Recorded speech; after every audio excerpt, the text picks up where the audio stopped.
बिंदु बहुत सरल है। आदर्श राजा वो है जिसके तन, मन और आत्मा तीनों दृढ़ हो। तीनों दृढ़ क्यों?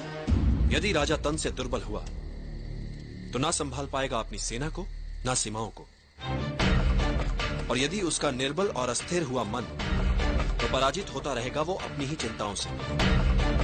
और उसकी आत्मा निर्बल हुई तो कैसे सबल करेगा वो अपनी निर्बल प्रजा को। देखो वत्स, नियति तो यही कहती है कि अधिक पाना है, और अधिक पाने के लिए बहुत खतरा उठाना पड़ता है। कुछ लोग खतरा नहीं उठाते, जीवन जैसे चल रहा है बस जीते चले जाते हैं। पर जो प्रगति करना चाहते हैं, ऊपर उठना चाहते हैं, जो कुछ उनके पास है उसे दांव पर लगाने से नहीं डरते।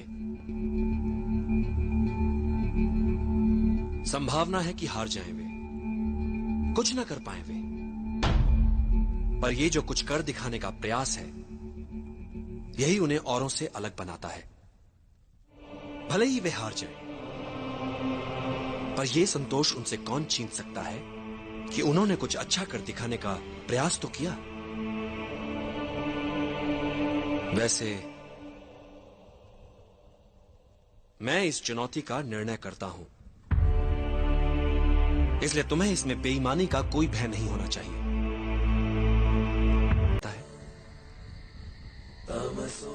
मैं क्या छीन सकता हूं इससे, ये तो तुमने देख लिया, पर मैं इसे क्या दे सकता हूं, ये नहीं देखना चाहोगे।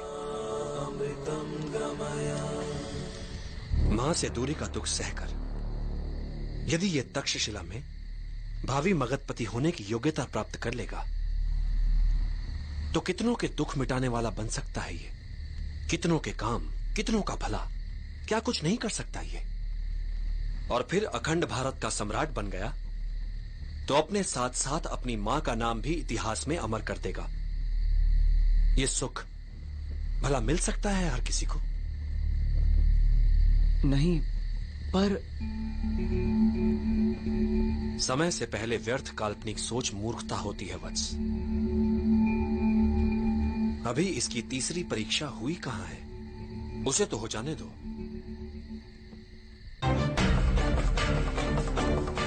गुरुदेव, पता नहीं क्यों मेरा मन कहता है कि ये बालक अवश्य जीतेगा। जब स्वतंत्रता के लिए आत्मा को बेचने का प्रश्न सामने आएगा, तब ये क्या करता है, देखते हैं। जोश अच्छा है वत्स, किंतु स्मरण रहे, बड़े बड़े योद्धा मात खा जाते हैं जब वो जोश में होश खो बैठते हैं। युद्ध का पहला नियम है अपना युद्ध चुनना सीखो। कब, कहां और किससे। युद्ध नीति कहती है कि वार सदैव अवसर देखकर ही करो। मुक्ति तो शीघ्र ही मिलेगी चंद्रगुप्त, किंतु ध्यान रहे, एकाग्रता बनी रहे। कठिन पथ पर चलने पर कई बार धैर्य टूट जाता है, हृदय विचलित होने लगता है, और कई बार तुम स्वयं से प्रश्न पूछ बैठोगे, पर तुम्हारा ध्यान सदैव लक्ष्य पर बना रहे, फिर वो चाहे तुमसे कितना ही दूर क्यों ना हो। मुझे ध्वनि वेदन सिखा सके। एक मार्ग है, जो कुछ भी तुम सीखो इतना मन लगाकर सीखो कि आधी धीरा तुमसे प्रभावित हो जाए, जिससे संभावना बन सकती है उनके शपथ तोड़कर तुम्हें सिखाने की।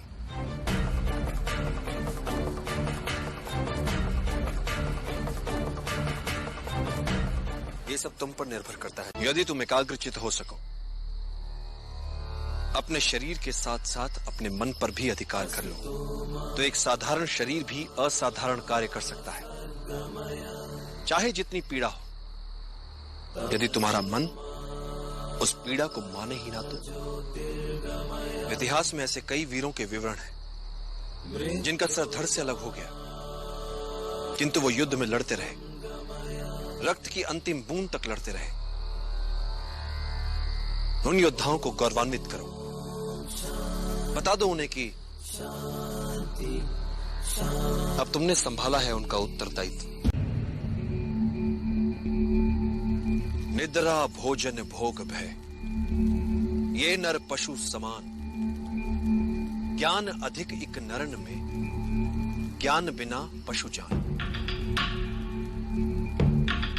चंद्रगुप्त, पृथ्वी पर कई जीव मनुष्य से अधिक शक्तिशाली थे। गाय, बैल, शेर, हाथी सभी मनुष्य से अधिक बलवान थे, किंतु राज किसने किया पृथ्वी पर? मनुष्य ने। कैसे? बुद्धि से। तुम्हें भी बुद्धि से लड़ने वाला योद्धा बनना है चंद्रगुप्त। यदि तुम अपने लक्ष्य को पूरी एकाग्रता से प्राप्त करना चाहोगे, तो आत्मिक बल वो कर दिखाता है कि साधारण लोगों को यह असंभव लगता है। एक महान योद्धा की क्या पहचान होती है चंद्रगुप्त? जो ही वो युद्ध में जीते, विजय उत्सवों में अपना समय गंवाए बिना अगले लक्ष्य को प्राप्त करने की योजनाओं में लग जाए। वीर यात्रा। पिछले 15 वर्षों से आज तक इस यात्रा को कोई पूरा नहीं कर पाया, किंतु तुम्हें यह यात्रा सफलतापूर्वक पूरी करनी है चंद्रगुप्त। इनमें और तुम्हारे कवच में क्या अंतर है?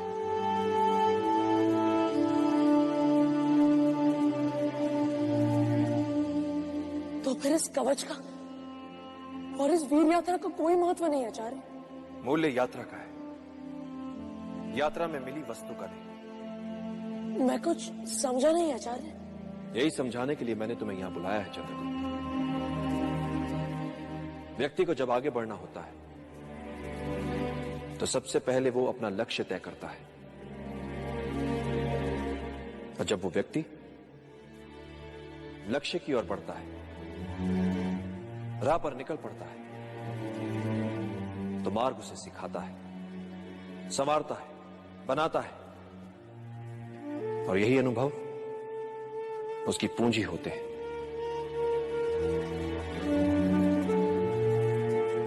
मार्ग पर चलकर लक्ष्य तक पहुंचा जाता है,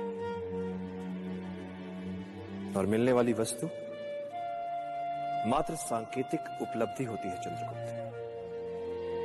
वास्तविक उपलब्धि होती है मार्ग में मिली सीख।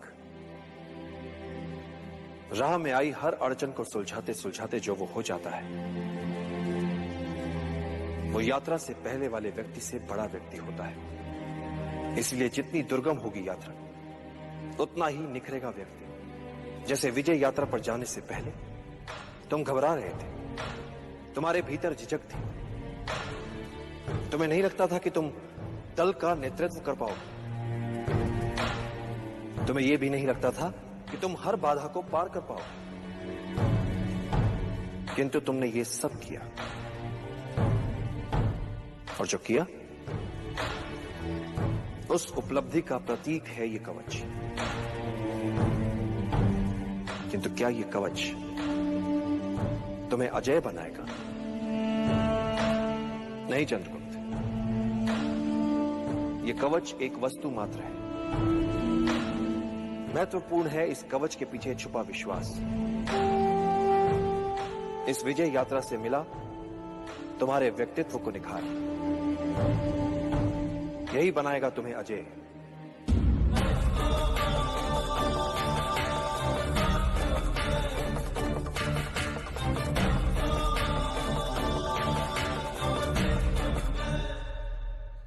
आचार्य, तो क्या अब मैं अपनी माँ को छुड़ाने जा सकता हूँ?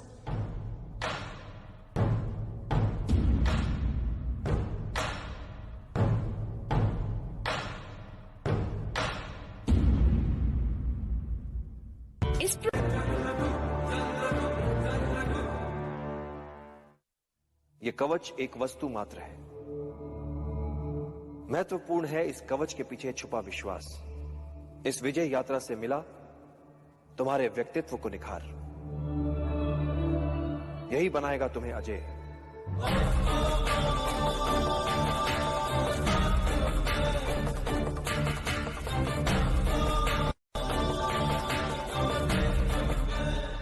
फिर कवच के लिए जो कथाएं प्रचलित थी वो सारी मिथ्या? किनकी थी वो कथाएं? उन महान योद्धाओं की, जिनकी महानता ने उनके कवच तक को इतिहास बना दिया। तो बड़ा कौन? वो कवच, वो व्यक्ति, या वो योद्धा, या वे कार्य, वे महान युद्ध जिनसे वो इतिहास में अमर हो गए।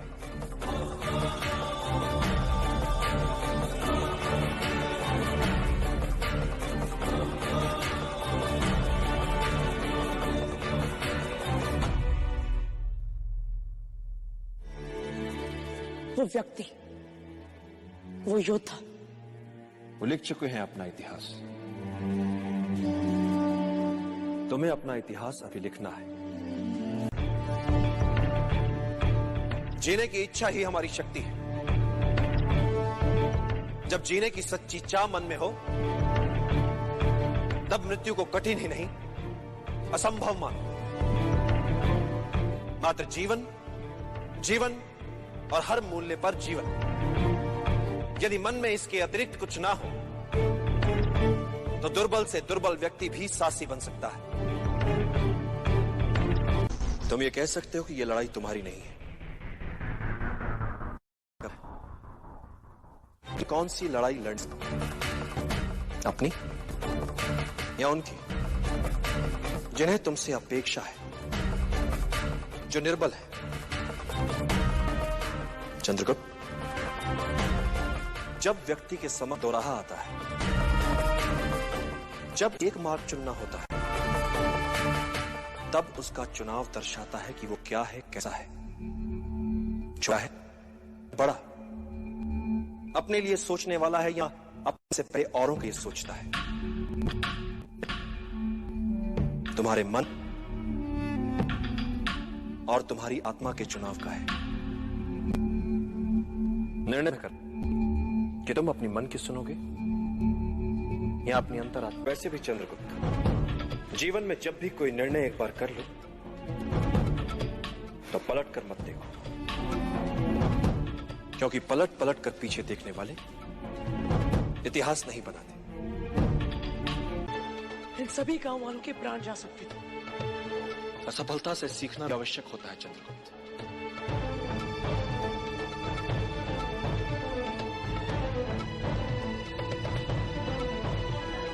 किंतु हर बार त्रुटि नई होनी चाहिए। यदि तुम त्रुटि दोहरा रहे हो, तो समझ लो कि कोई चूक अवश्य हो रही है। असफलताओं जीवन में बड़ा महत्व होता है। ये तुम्हें विनम्र बनाती है, शत्रु तक का आदर सिखाती है। बस असफलताओं से सीखने की चाह होनी चाहिए। इस असफलता को भी सीखने का एक और अवसर मानो। इस असफलता से मुझे क्या सीखना चाहिए आचार्य? जब भी कोई योजना बनाओ और यदि वो सफल हो जाए, तो क्या उससे बाहर कैसे निकलोगे? इस पक्ष को सदैव याद रखो। नेतृत्व क्या होता है?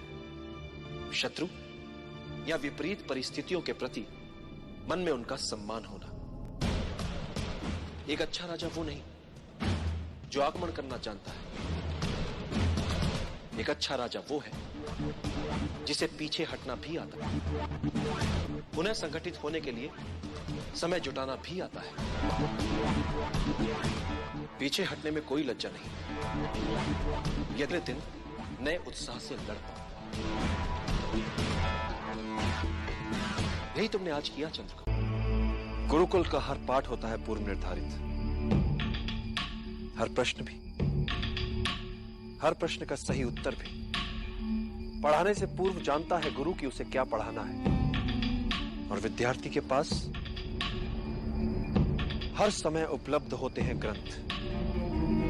किंतु जीवन में कुछ भी पूर्व निर्धारित नहीं होता, न प्रश्न न उत्तर, न सहायता के लिए गुरु न ग्रंथ। जीवन में हर प्रश्न के एक से अधिक संभावित उत्तर, उचित उत्तर चुनना है बिना किसी सहायता के।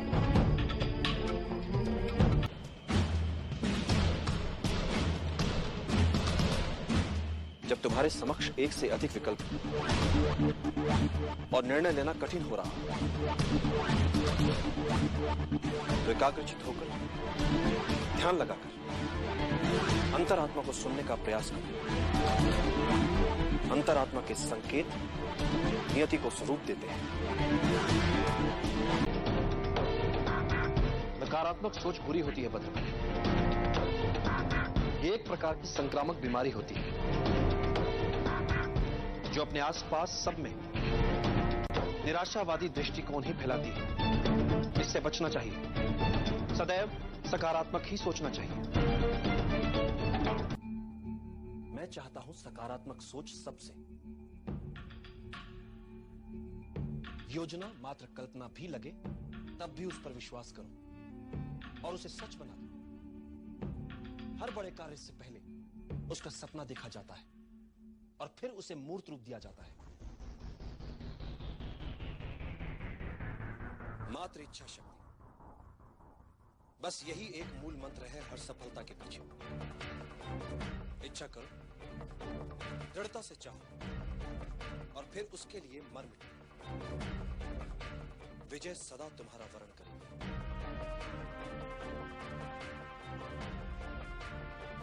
बच सकते हैं। अति बुद्धिमान क्या होता है? सामान्य बुद्धि चातुर्य से कुछ अधिक। संकट में बुद्धिमान नहीं, वो बचेगा जिसमें अनुकूलन की क्षमता अधिक हो, जिसने स्वयं को परिस्थितियों के अनुरूप ढाल लिया हो, वही संकट से बच पाएगा।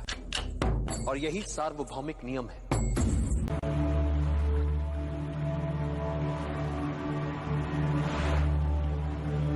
यह अवसर है पुनर्जन्म का। देश के हित में क्षात्र धर्म से मर मिटने का अवसर है ये। फिर जीने का अवसर है ये। गौरव जो मिट चुका है देश का, उसे पुनः पाने का अवसर है ये। मातृभूमि को नमन कर सके इस लायक बनने का अवसर है ये। एक नए नव निर्माण का अवसर है।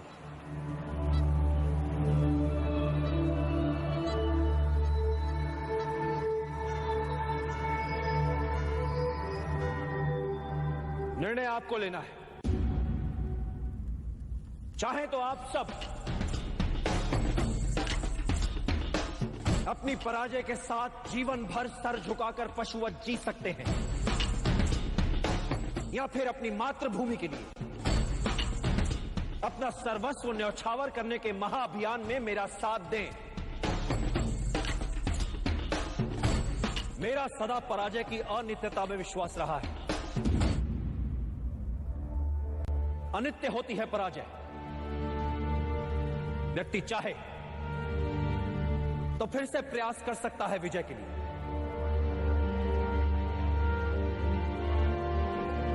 जब वो मन से पराजय को स्वीकार करता है तब वो होता है पराजित। कई बार मन से पराजय को स्वीकार करने वालों को, हार से हताश होने वालों को इस बात का पता ही नहीं होता कि जब उन्होंने साहस छोड़ा तब वो विजय के कितने निकट थे।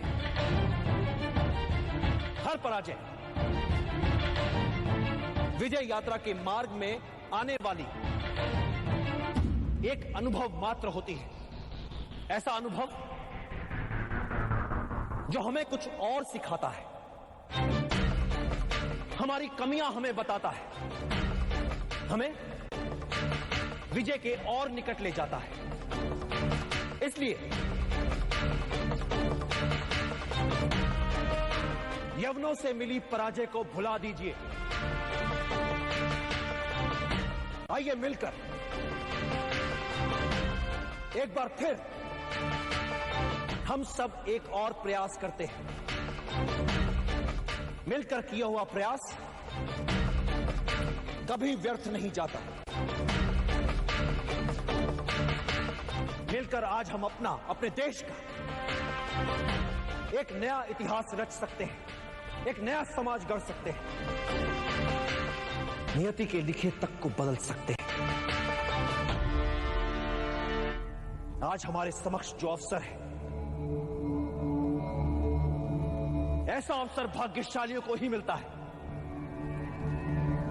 अपनी मातृभूमि को विदेशी आक्रमणकारियों से मुक्त करवाने का अवसर, अपने ऋण से उऋण होने का अवसर, अपने राष्ट्र के नवनिर्माण का अवसर, अपने गौरव को पुनः प्राप्त करने का अवसर, अपनी मातृभूमि के लिए मर मिट जाने का अवसर।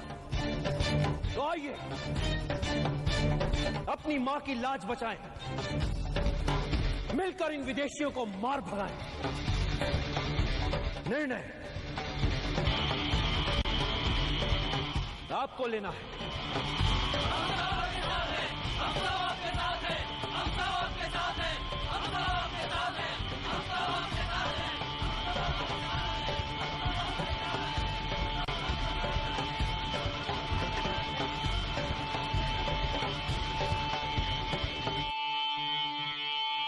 योजना में मात्र लक्ष्य निर्धारण महत्वपूर्ण नहीं होता।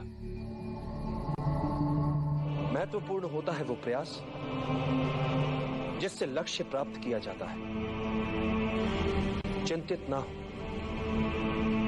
99% यही संभावना है कि महाराज पुरु और कैलिस्थनीज दोनों असफल ही होंगे।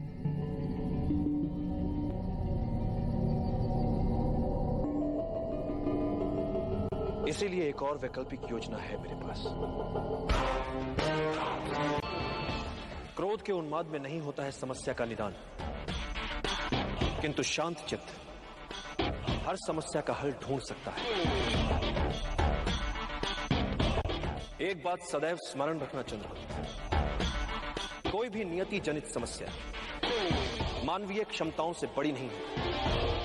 समस्या मात्र इतनी सी है कि अधिकतर लोग कठिनाइयों को केवल देखते रह जाते हैं, किंतु कुछ लोग कठिनाइयों के बीच रहकर भी अपने लक्ष्य को प्राप्त करने की क्षमता रखते हैं।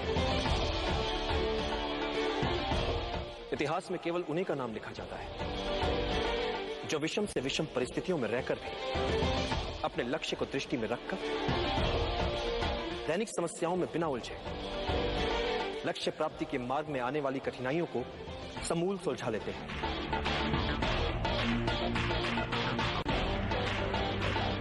इतिहास साक्षी है चंद्रकांत, महान वही बन पाया है जिसने अपनी कठिनाइयों को आगे बढ़ने का अवसर बना लिया, जिसने अपनी कमियों को निर्बलता नहीं अपनी शक्ति बना लिया। असंभव दिखने वाला निर्णय होता क्या है? एक ऐसा कठिन निर्णय जो लिया जा सकता है। इसलिए चाहे जितना असंभव लगे निर्णय लो, क्योंकि समस्या को अनिर्णय से खींचोगे तो समस्या तुम्हें खा जाएगी। निर्णय लेने में साहस करो, फिर देखो इतिहास तुम्हारा नाम कैसे अमर बना देता है। एक सरल नियम है चंद्रगुप्त, समस्या तुम्हें समाप्त करे उससे पहले समस्या को समाप्त कर दो, जड़ से मिटा दो, ताकि वो अपना सर ही ना उठा, ताकि वो अपना सर ही ना उठा, वो अपना सर ही ना उठा। सबसे बड़ा शस्त्र मनुष्य की बुद्धि और उसका विवेक होता है। एक बुद्धिमान योद्धा अपने बुद्धि चातुर्य और विवेक से किसी भी युद्ध में विजयी हो सकता है, फिर परिस्थितियां चाहे कितनी ही विषम क्यों ना हो।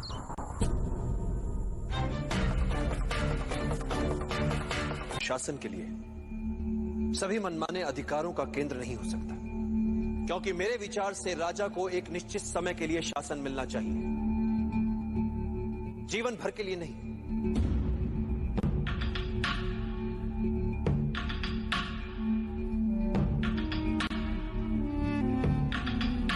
इसलिए एक राजा को अपने लिए, अपने परिवार, अपने वंश की महिमा के लिए या अपने साम्राज्य की मान सम्मान प्रतिष्ठा के लिए समय नहीं गंवाना चाहिए, क्योंकि यदि राजा प्रजा की भलाई के लिए कार्य नहीं कर रहा है, प्रजा के जीवन स्तर के विकास के लिए कार्य नहीं कर रहा है, तो प्रजा के लिए क्या उपयोगिता है उसकी?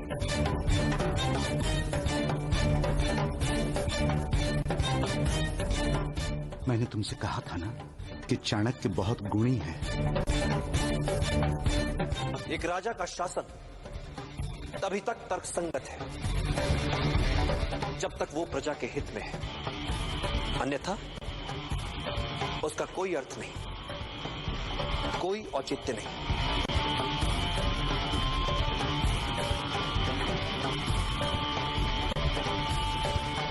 तो फिर आपके विचार से एक राजा की सही भूमिका क्या होनी चाहिए? एक राजा को सबसे पहले अपनी प्रजा के लिए सुशासन स्थापित करना चाहिए। एक मूल मंत्र है, बहुजन हिताय बहुजन सुखाय।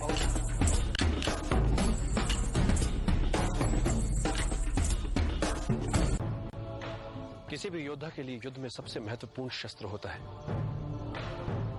गति। किसी भी योद्धा के लिए युद्ध में सबसे महत्वपूर्ण शस्त्र होता है गति। शत्रु की शिथिलता का अपनी गति से लाभ उठाओ, अनपेक्षित शैली अपनाओ, उसके असुरक्षित भाग पर आक्रमण करो। आमने सामने के युद्ध में शत्रु की गति को पहले समझो और फिर चौंकाने वाली गति से उसे पराजित कर दो। कुछ महत्वपूर्ण बातें और, परिस्थितियों के अनुकूल शीघ्रता से ढल जाओ, यही विजय की कुंजी है। और युद्ध में मृत्यु के लिए सदा तैयार रहो। जिस घड़ी तुम्हें लगे कि अब कोई मार्ग नहीं बचा, उस समय उनका स्मरण करो जिनके लिए तुम जी रहे हो। नहीं पाता, मैं जब भी कोई योजना बनाता हूं तो उसकी सफलता को लेकर संशय मेरे मन में भी रहते हैं। मैं योजना की परिकल्पना को अनुभव और अंतर्दृष्टि के साथ सोचे समझे संभावित संकटों का ध्यान रखते हुए कार्य में लाने का प्रयास करता हूं, किंतु कार्य की सफलता योजना, भाग्य और अंतरात्मा के स्वर के मिले जुले असर से तय होती है। कार्य की सफलता में इन तीनों की बराबर की भूमिका होती है।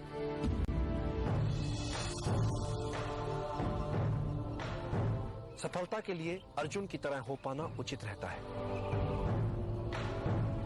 मात्र लक्ष्य की ओर दृष्टि और कहीं नहीं। तो मैं सचमुच आपकी सहायता कर पाऊंगा।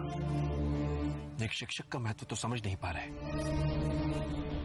तो इस अभियान में क्या सहायता करोगे मेरी? माना कि एक साहसी योद्धा एक युद्ध जीतकर दिखा सकता है, किंतु एक शिक्षक किसी साधारण जन को उस युद्ध को जीतने के योग्य बना सकता है। किसी भी युद्ध को जीतने के लिए चुनौती उस युद्ध के लिए अच्छे योद्धाओं को ढूंढने में नहीं, चुनौती है साधारण जन को युद्ध का कारण बताकर उन्हें असाधारण बनाने में, जो एक शिक्षक ही कर सकता है। तुमसे बिना कोई मूल्य लिए एक सीख देता हूं, जिसकी मुझे लगता है आवश्यकता भी है तुम्हें। अपने विचारों को वश में रखो, क्योंकि यही तुम्हारी वाणी बनेंगे। अपनी वाणी को वश में रखो, क्योंकि यही तुम्हारा कर्म बनेगी। अपने कर्मों को वश में रखो, क्योंकि यही तुम्हारी आदत बनेंगे। अपनी आदतों को वश में रखो, क्योंकि यही तुम्हारा चरित्र बनेगी। और अपने चरित्र को वश में रखो, क्योंकि इसी से तुम्हारा भाग्य बनेगा। और सुखदा, उन्हें कैसे जगाया जाए आचार्य? एक निराशावादी को हर अवसर में एक कठिनाई दिख जाती, और एक आशावादी को हर कठिनाई में एक अवसर दिख जाता। भाग्य के सभी अवसर हमारी आत्मा में सुषुप्त अवस्था में होते हैं। तुम्हें बस उचित समय की प्रतीक्षा करनी है। मैं किसी युद्ध में उलझना नहीं चाहता, किंतु मगध जैसे साम्राज्य में यदि हम उनसे बिना लड़े अपने आप को बचा नहीं पाए, ऐसे में मगध से सीधे युद्ध के अतिरिक्त हमारे समक्ष और कोई विकल्प नहीं बचता। इस युद्ध का सबसे बड़ा संकट, सबसे बड़ी समस्या है हमारे अंदर बैठा भय, अज्ञात से भय जो अतार्किक है, क्योंकि अज्ञात जैसी बात होती ही नहीं है। बातें मात्र कुछ समय के लिए हमसे छिपी हुई हो सकती हैं, कुछ समय के लिए हो सकता है कि हम उन्हें समझ न पाए, तो इससे भय क्यों पाले मन? ये तो संकेत है इस बात कि चलो शत्रु के सामर्थ्य के बारे में और जानो, और जानो, और जानो। अपने हर संशय, हर दुविधा को एक और रखो चलो। कभी किसी और के लिए जीने का प्रयास मत करो, किसी और की दृष्टि में अच्छा बनने की चेष्टा मत करो। हम अकेले आए हैं, अकेले ही जाएंगे। जैसे कर्म करेंगे वैसे ही फल पाएंगे। जो बीत गया उसे भूल जाओ, जो कर रहे हो उस पर विश्वास रखो, जो होगा उसकी चिंता छोड़ दो। बस तुम्हें मात्र अपने कर्म करने हैं। पुरस्कृत करने का कार्य नियति का है, करेगी। अच्छे कर्म अच्छे ही फल लाते हैं।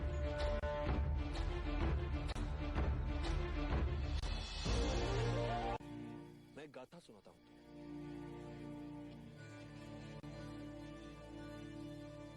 एक बार मार्ग में एक विषैला बिच्छू देखा जो नदी के पानी में डूब रहा था। ब्राह्मण उसे बचाने के लिए पानी से बाहर निकाल लेता है। बिच्छू उसे डंक मार देता है। ब्राह्मण को पीड़ा से तड़प उस बिच्छू को छोड़ना पड़ता है, जो पानी में फिर से जाता है। उसे मरता देख ब्राह्मण उसे पानी से बाहर निकाल लेता है। बिच्छू फिर से उसे डंक मार देता है। ब्राह्मण के निकट खड़े शिष्य ने विस्मित होकर उससे पूछा, गुरुवर, आप इतने ज्ञानी हैं, ये जानते हुए कि बिच्छू की प्रवृत्ति डंक मारने की है, आप उससे खेल रहे हैं। ब्राह्मण कहा, मैं उसे मरने से बचा रहा हूं। शिष्य ने फिर कहा, किंतु वो एक बिच्छू है, वो आपको फिर भी डंक ही मारेगा। तब ब्राह्मण ने कहा, यदि वो एक बिच्छू होकर अपनी डंक मारने की प्रवृत्ति नहीं छोड़ सकता, तो मैं एक मानव उसे बचाने की प्रवृत्ति कैसे छोड़ सकता हूं? आचार्य, आप सदैव यूं खुले में साथ साथ पैदल घूमने को इतना महत्व क्यों देते हैं? पृथ्वी, आकाश, वन, मैदान, झील, नदियां, पहाड़ और सागर, ये सब हमारे श्रेष्ठ शिक्षक होते हैं। हमें इनसे पुस्तकों से भी अधिक सीखने को मिलता है। बस हमें सचेत होकर इनके बीच घूमने की आवश्यकता होती है। दूसरे सब जब युद्ध में आकंठ डूबे हो, तब तुम्हारा अपने वातावरण को लेकर ज्ञान तुम्हें ऐसे अस्त्र शस्त्र प्रस्तुत कर सकता है जिसकी तुम कल्पना भी नहीं कर सकते। और जब तुम बचने के लिए छटपटाते हो, तब तुम्हारा ये प्रकृति का ज्ञान तुम्हारा रक्षक बन जाता है।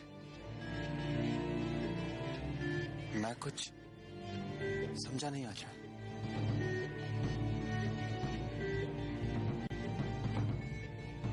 को जानकर हम धैर्य का अर्थ समझते हैं।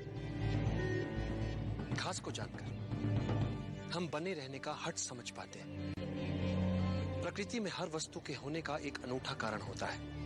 यदि तुम इन सब की विशेषताओं को जानते हो तो तुम सदैव शत्रु से एक हाथ आगे रहते हो।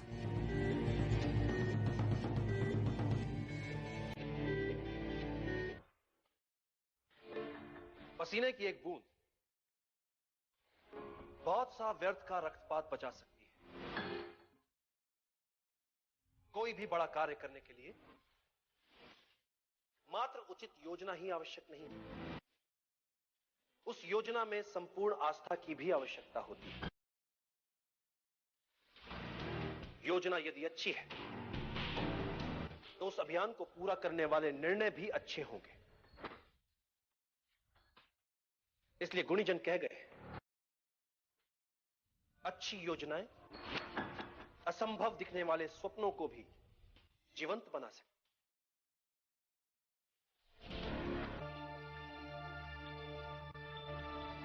विजय के लिए जीतने की मात्र इच्छा पर्याप्त नहीं होती। विजय के लिए की गई तैयारियां अधिक महत्वपूर्ण होती है। विजय यूं ही कैसे मिल जाएगी? विजयी तो हर कोई होना चाहता है,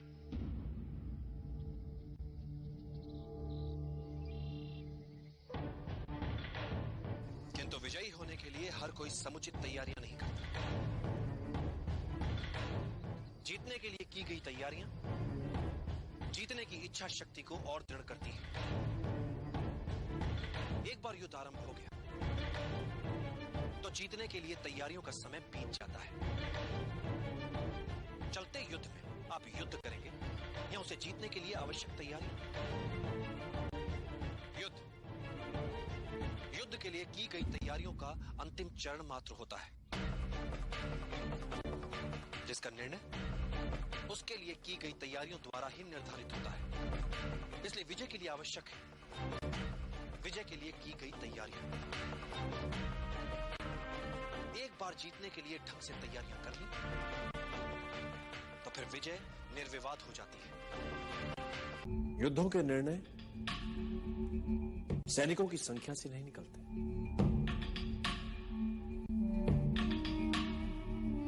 यदि तुम अपने शत्रु को जानते हो, तुम स्वयं को जानते हो, तो तुम्हें 100 युद्धों के परिणामों से भयभीत होने की आवश्यकता नहीं है। किंतु यदि तुम ना तो स्वयं को जानते हो ना ही अपने शत्रु को, तो तुम्हें विजय के साथ पराजय के लिए सदैव तत्पर रहना चाहिए। और यदि तुम स्वयं को भी नहीं जानते, शत्रु को भी नहीं जानते, तो तुम्हें हर युद्ध में पराजय का मुख देखना पड़ेगा। तुम्हें समझदारी ज्ञान में नहीं, कल्पनाशीलता में होती है। और आज के युद्ध का भविष्य मैं अपने शिष्य की कल्पना पर छोड़ता हूं। डूबते हुए बेड़े से जीवित कैसे बचकर निकला जाए, किसी चूहे को सिखाना नहीं पड़ता। विजयश्री उन्हीं का वर्णन करती है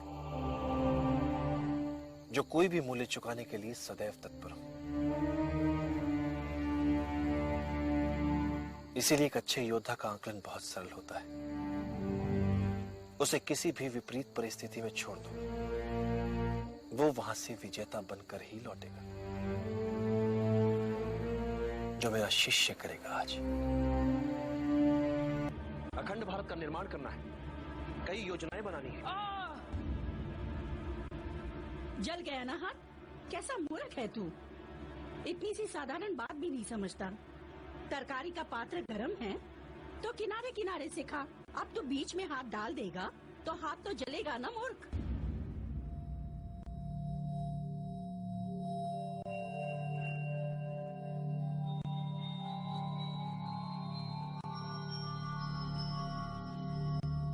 साधु, ऐसी व्यवहारिक शिक्षा पुस्तकों से नहीं, एक मां से ही मिल सकती है।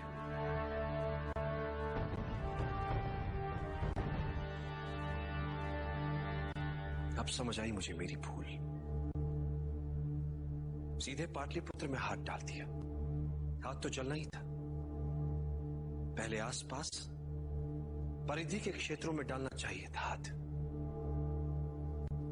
किंतु हम अपनी असफलताओं से सीखेंगे।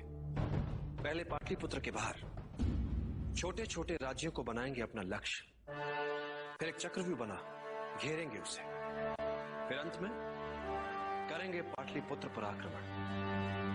पहले परिधि, फिर केंद्र।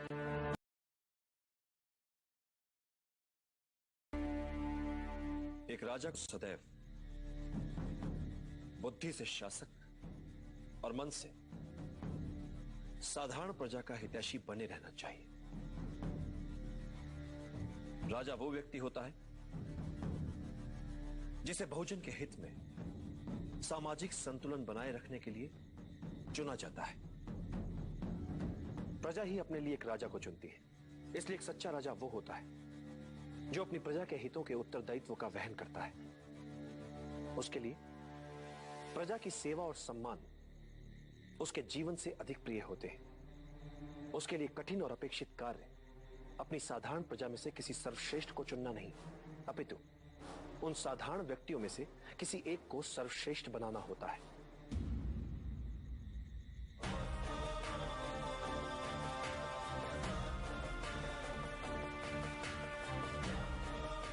एक राजा के लिए सबसे बड़ी चुनौती होती है पूरे देश को सफलता और समृद्धि के महान लक्ष्य को प्राप्त करने के लिए न केवल उन्हें प्रेरित करे, अपितु प्रजा के लिए ही उन्हें प्राप्त करके भी दिखाए।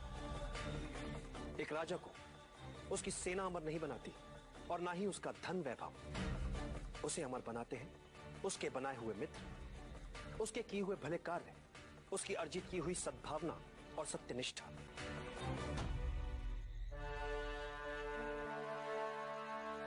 एक योग्य राजा कभी अपने शत्रुओं से नहीं डरता, अपितु शत्रु स्वयं एक राजा से डरते हैं। और एक कुशल राजा वो है जो इसी डर का अपने लाभ के लिए प्रयोग करने में सक्षम होता है। और बुद्धिमान राजा वो है जो राजा का कर्तव्य निभाते हुए भी ये कभी नहीं भूलता कि वो एक साधारण व्यक्ति ही है, जैसा कि प्रजा में एक साधारण व्यक्ति होता है।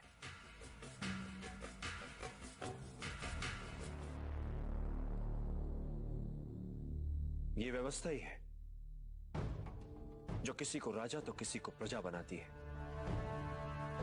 और ये व्यवस्था कई छोटे छोटे साधारण जनों से बनती है। इसलिए राजा जो करे जो सोचे तो साधारण जनों के हित में। प्रजा का विश्वास और समर्थन एक साधारण राजा को असाधारण, शक्तिशाली और लोकप्रिय राजा बनाता है। और जब भी राज सिंहासन पर बैठो, एक बात सदैव याद रखो, जब तक बहुजन हिताय बहुजन सुखाय वाली नीति पर नहीं चलोगे, सिंहासन पर बने नहीं रह पाओगे। राज सिंहासन की शक्ति लोकहित में छिपी है। अन्याय और भ्रष्टाचार पर टिका राज्य नहीं चल सकता।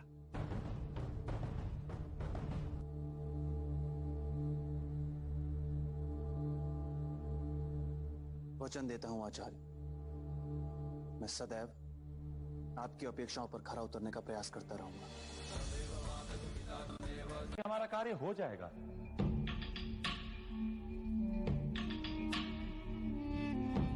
हर महान जीत के मूल में होता है लगातार सचेत रहना, हर संभावित समस्या का पहले से आंकलन कर पाना।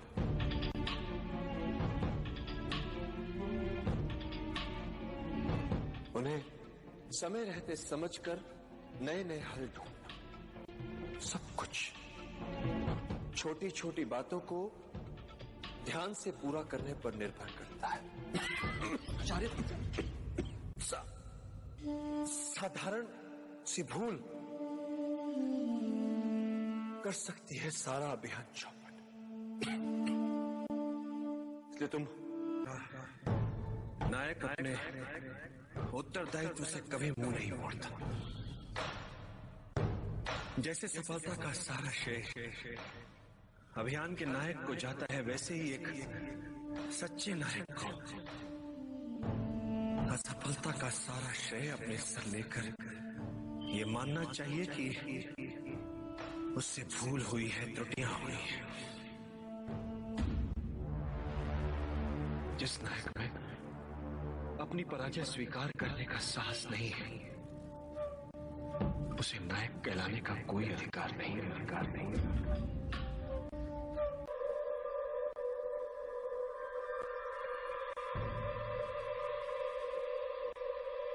सफलता घेरे तुझे,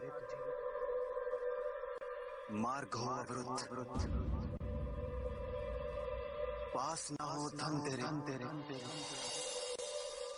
और काम हो अपार, भाग मत कर प्रयास।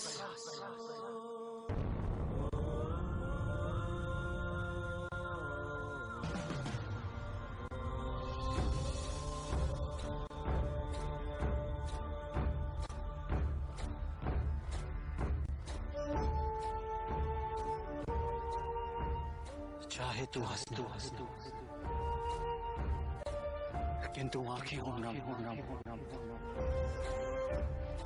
भाग कर प्रयास। रात ही दिन निकलेगा, फिर सूरज दूर क्षितिज पार,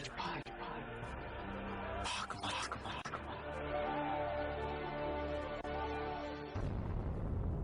कर प्रयास।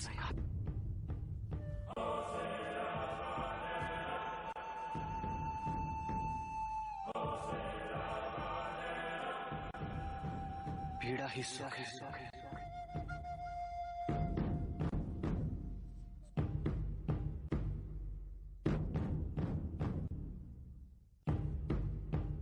विष्णु को पीड़ा ही सुख है। पीड़ा ही सुख है। सुखी है पीड़ा, सुखी है पीड़ा।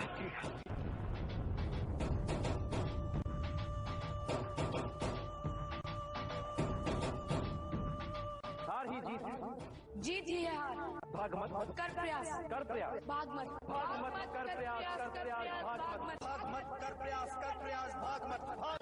प्रयास, भाग मत।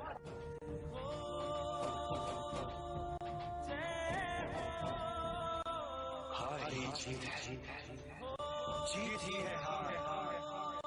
भाग मत कर प्रयास, भाग मत कर प्रयास, भाग मत।